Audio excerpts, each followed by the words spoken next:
muchísimas gracias. Antes que todo, el domingo del Día de la Madre me parece que Mauro va a comer conmigo. Pero bueno, esa es otra historia. Agradecimientos puntuales a todos, por supuesto, pero creo que hay dos personas. Mauro mismo, que fue el que me motivó y me dijo, yo voy a conseguir un lugar, llamemos a esta gente, veamos. Es decir, esto no hubiera sido posible sin Mauro y, por supuesto, todos sus compañeros y amigos que pusieron el mejor de los esfuerzos para que podamos estar acá como familia. También a mi editor, al Pájaro, Campañaro, que hace 15 años atrás vino un día a la Biblioteca Nacional y me dijo, mirá, yo quiero publicar tu libro de la resistencia peronista, que hasta ese momento se había agotado y lo quería reeditar, y a partir de ahí hicimos una fecunda amistad, que ya este es el sexto libro que estamos haciendo, y él siempre privilegió, si bien obviamente es una editorial y como tiene que ser, es un negocio, él siempre privilegió la militancia y la amistad, y creo que es muy importante saberlo porque es un compañero que siempre está abierto para publicar aquellas cosas que son del campo nacional y popular. Así que creo que se merece también.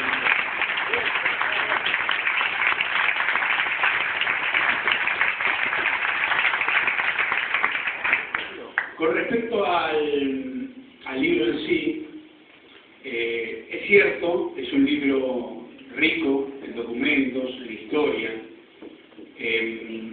poder conocer cosas que parecían olvidadas o perdidas, pero quizás yo tenga la habilidad de poder buscar el material, de juntarlo, después de saber cuál es aquel que puede ser interesante para el potencial lector, el militante, el estudiante, en fin, para todo el que esté interesado.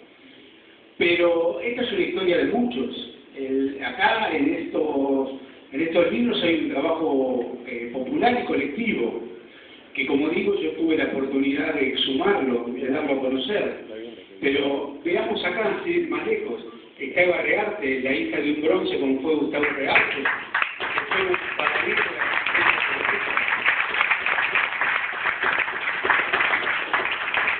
está Tito Calvano allá atrás, que desde que era jovencito siempre militó en mí.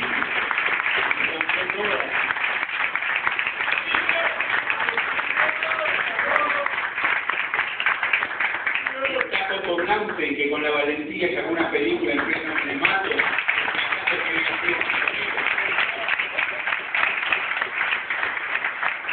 Está Coco Plaza, militante de Juventud Peronista, que tiene también un hermano desaparecido, Juan Domingo Plaza, y él denunció una historia que había de convivencia entre la dictadura militar y la jerarquía eclesiástica, y vos lo dijiste cuando nadie lo decía, así que también vos sos parte de eso.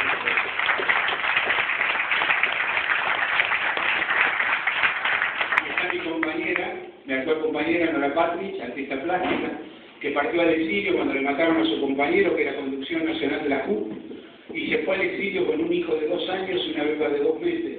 Y se fue al exilio no a pasarla bien, sino a pelear y a seguir luchando para que hubiera democracia y elecciones en la Argentina. Todos ellos son parte de nuestro país.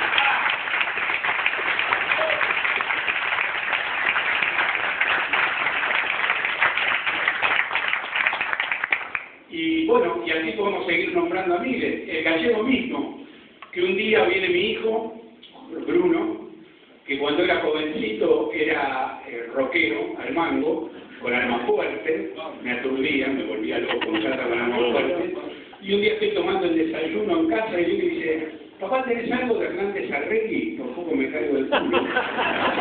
Y sí, claro, tengo. Ah, porque me junté con el gallego, lo conoces al gallego, estuvimos charlando, bla, bla. Bueno, Bruno empezó leyendo y hace 15 días atrás compartió mesa con Facundo Moyano y con otros compañeros.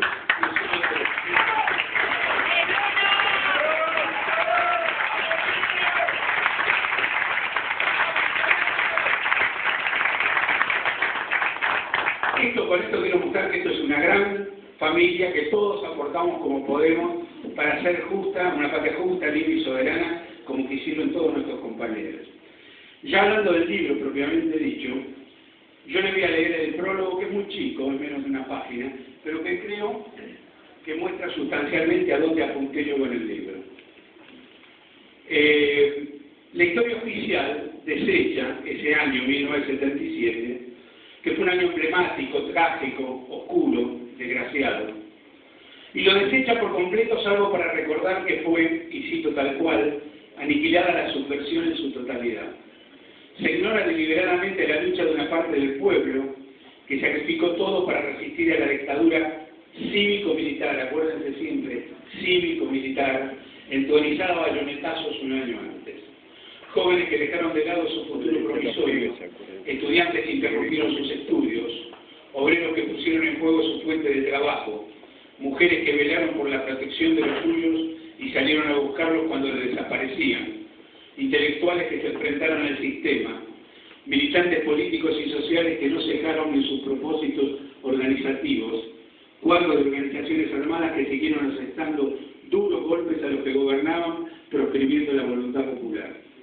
Todos sabían que se les podía ir la vida en el intento, como ocurrió lamentablemente en numerosas oportunidades. También que el grueso de la sociedad los ignorara y ante sus secuestros y desapariciones blindara su egoísmo y falta de solidaridad con aquel aséptico, si se lo llevaron por algo será.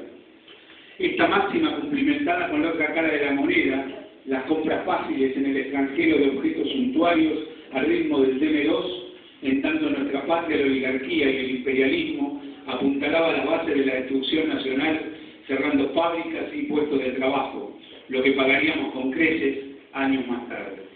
Otro importante segmento de la población padeció cárcel y o exilio por su resistencia al despojo planificado de los centros imperiales del norte. Esa historia oficial a la que me refería antes pone equivocadamente, interesadamente diría yo, la guerra de Malvinas como punto inicial de la debacle militar que abrió el camino de las elecciones en 1983. Cuando la situación fue al revés, diametralmente opuesta, la dictadura, acogotada por las luchas populares de adentro, solo basta con leer los diarios de la época, o bien el segundo tomo de mi libro La clase obrera peronista, editada también por La Campana, y por otro lado la pérdida de crédito y prestigio afuera, debido a su tarea sanguinaria, que repercutió a nivel universal por las denuncias llevadas adelante por organismos de derechos humanos, entre otros, esa dictadura acorralada se vio obligado a patear la pelota para adelante y tratar de encontrar una salida a su fracaso económico y político, y creyó ver en una causa noble como la de Malvinas la posibilidad de perpetuarse en el poder si lograban imponerse en la contienda. Todo le salió mal, como se sabe, pero debe quedar claro que el punto esencial y de inflexión para su fracaso final fue la resistencia popular que debió padecer desde el mismo 24 de marzo de 1976. Y cuando hablo de resistencia obrera, de resistencia popular. Desde el exilio español, trabajadores argentinos informan sobre la resistencia a la dictadura militar llevada adelante por la clase obrera. Y voy a contar algunos casos puntuales que no fueron conocidos acá, pero sí en el extranjero debido a la divulgación de esos compañeros resistentes en el exterior. En la planta industrial Renault se hacían asambleas que no parecían como organizadas por el sindicato que estaba intervenido. La forma de convocatoria era novedosa. Aparecía un papelito en el baño sin firma, con el día, hora y lugar de la asamblea a realizarse, y esa noticia se expandía de boca en boca y nadie se hacía cargo del llamado a asamblea porque le podía costar la vida. Tampoco había delegados permanentes que se convertirían en blanco fácil para la represión. Ante cada situación concreta, ante la presentación de un petitorio, ante cada reclamo, se elegía un delegado o representante distinto. Cabe acotar que a fines de ese año, 1976, principios del 77, Renault anunció que su producción había bajado en un 85%. En la empresa metalúrgica TAME, sin ir más lejos, los trabajadores idearon un procedimiento ingenioso. Como la representación sindical estaba prohibida, la totalidad de los obreros de una sección iban en masa a pedir audiencias individuales a los directivos que estaban realmente espantados y no sabían cómo solucionar el problema. Así fue que en plena dictadura hubo organización gremial, retiro de colaboración, trabajo a desgano, trabajo a reglamento, asambleas y hasta sabotajes a la producción. En la acería estatal de Somisa, en San Nicolás, una sección completa estuvo parada 2 días por una falla en la línea de estampado. Luego de revisar uno por uno los 40 rodillos de goma y acero esparcidos en una distancia lineal de 120 metros, descubrieron la causa del problema. Alguien echó antideslizante sobre un rodillo sumergible. En otra sección de la misma empresa constataron con sorpresa que las chapas de acero aparecían con grandes manchas de origen desconocido, lo que obligaba a un complicado proceso de reconstitución.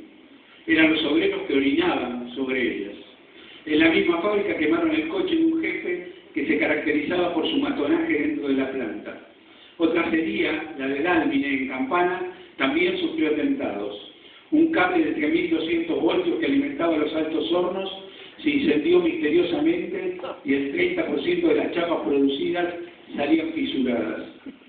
En la automotriz Chrysler, la norteamericana Chrysler, obreros organizados alteraron la densidad del barniz, de modo tal que la pintura se cuarteaba inexorablemente en cuanto el automóvil era expuesto al sol. Y el 25% de la producción quedó dañada. El 25% de la producción, bien digo. Y en la planta Ford de General Pacheco, el mismo lugar donde se sospechaba funcionó un centro clandestino de detención, los trabajadores, amparados en las sombras de la noche, rompieron a martillazos un lote de autos Ford Falcon verdes listos para ser entregados a la Policía Federal. La producción de la fábrica Peugeot fue objeto de sabotaje en el armado de bloques de motores, quedando inutilizados gran cantidad de ellos. En la línea de colectivos 45, afiliada a la UTA, en la última semana de abril del 76, son dañadas 7 unidades con bolitas de acero. En la Patagonia, en la represa del Chocón, explotaron 2 inmensas hormigueras. Cuando se estudiaron las causas, los ingenieros encuentran que aquellas estaban tapadas con basuras y excrementos. Y en Salto Grande existen barracas vigiladas por efectivos militares en donde se alojan los trabajadores que construyen la represa. Allí descubren volantes convocando a la lucha y al sabotaje. Revisan a la entrada y a la salida. Desvisten a los obreros buscando las evidencias escritas, pero nada. Sin embargo, los volantes siguen introduciéndose en el lugar. Manos anónimas los colocan en los tubos de ventilación que cuando funcionan los hacen volar suavemente por todo el campamento ante la mirada impotente de los guardianes.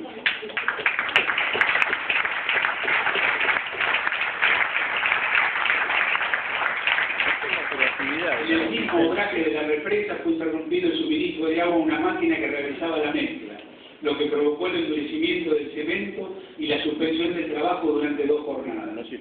Distintos testimonios reunidos aseveran que se recurrió a la experiencia fundamental de la clase trabajadora, como fue la resistencia peronista, desarrollada entre 1955 y 1958. Otros hechos de resistencia acaecidos y comprobados fueron: en el frigorífico de Reconquista Santa Fe fueron dañados los congeladores de carne que aseguraban la exportación. En otro frigorífico, el Swift, toneladas de carne destinadas también a la exportación fueron inutilizadas al ser pinchadas las cámaras frigoríficas que las conservaban. ¡Qué baranda! En Mercedes-Benz, en un solo día, desaparecieron todos los instrumentos de medición. En la fábrica automotriz Kaiser de Córdoba, la sorpresiva introducción de bulones en los motores armados provocó destrucción de unidades y la producción bajó un 10%. Y en Sudampe de Capital, la textil, se hicieron adredes cortes en bobinas de tela y hebras de hilo, ocasionando grandes pérdidas a la empresa. Una más. En Ciudadela, conurbano bonaerense, fueron cortadas en una noche 30 ligas en los rieles del ferrocarril Sarmiento. En otros lugares, si la situación lo permitía, también se pasaba a la ofensiva. En Ladrillos Olavarría, Sociedad Anónima, aparecen pintadas en su frente de repudio a la dictadura, pese a que por su tamaño los autores deberían haber sido vistos por alguien en su tarea. Los militares no pueden dar con los pintores. En la fábrica de tractores Rosalina, Maisa y Ferguson, los trabajadores pueden bloquear la entrada de carneros utilizados por la patronal para romper el quite de colaboración decidido. Y en la fábrica de cristales Rigoló, se sabrá, una persona que allí trabajaba y quede descubierta como informante de los servicios, sufre un accidente mortal al caer sorpresivamente en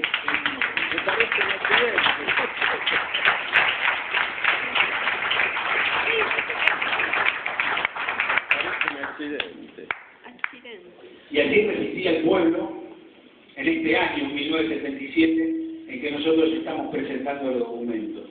Y si bien todos los compañeros no tenían habilidad para escribir, tenían habilidad para resistir, que es tan importante. Otra de las cosas que quiero mostrar en el libro es atacar esa teoría de los dos demonios, donde daba la sensación de que dos potencias o dos fuerzas se enfrentaban a los tiros, mientras el grueso de la población miraba impotente como si fuera un partido de tenis a ver quién iba a ser el ganador. Cuando realmente los compañeros que resistían tenían un proyecto. Y por ejemplo, en febrero de 1977, es decir, cuando todavía no se había cumplido ni un año de dictadura militar, en uno de los documentos que ustedes pueden leer en el libro, la organización Montoneros, a través del movimiento peronista montonero, pedía una serie de puntos que yo los voy a enunciar, y que eran un plan. 1. Modificación de la actual política nacional, que significaba el relevo de Martínez de Oz, la ocupación plena y la restitución del salario real a sus niveles de junio del 73. 2. Retiro de los militares de los sindicatos y de la CGT, es decir, inmediata devolución de los organismos gremiales a los trabajadores, restitución de las conquistas alcanzadas durante el último gobierno peronista, el del 73-76, es decir, ley de asociaciones profesionales, de contratos de trabajo y paritarias. 3. Plena vigencia de los derechos humanos, es decir, cese de la represión y la tortura, libertad a todos los detenidos sin causa judicial, publicación de las listas de detenidos, reconociendo los miles de secuestrados, y vigencia del derecho de defensa, porque se presentaban los habeas corpus, pero los compañeros no aparecían con vida. 4. Restitución de las libertades populares, es decir, devolución de los derechos políticos y libertad a Héctor J. Cámpora, obligado a permanecer en la Embajada de México, y a todos los presos políticos, gremiales y estudiantiles. Y plena vigencia de la libertad de reunión, de expresión y de prensa para todos los sectores populares. Y también el cese de la proscripción de todos los partidos políticos. Y por último, pedían convocatoria a elecciones libres y sin proscripciones. Ese era uno de los programas que estaban presentes a menos de un año de implementada la más sanguinaria dictadura cívico-militar que tenemos. ¿Y por qué digo cívico-militar?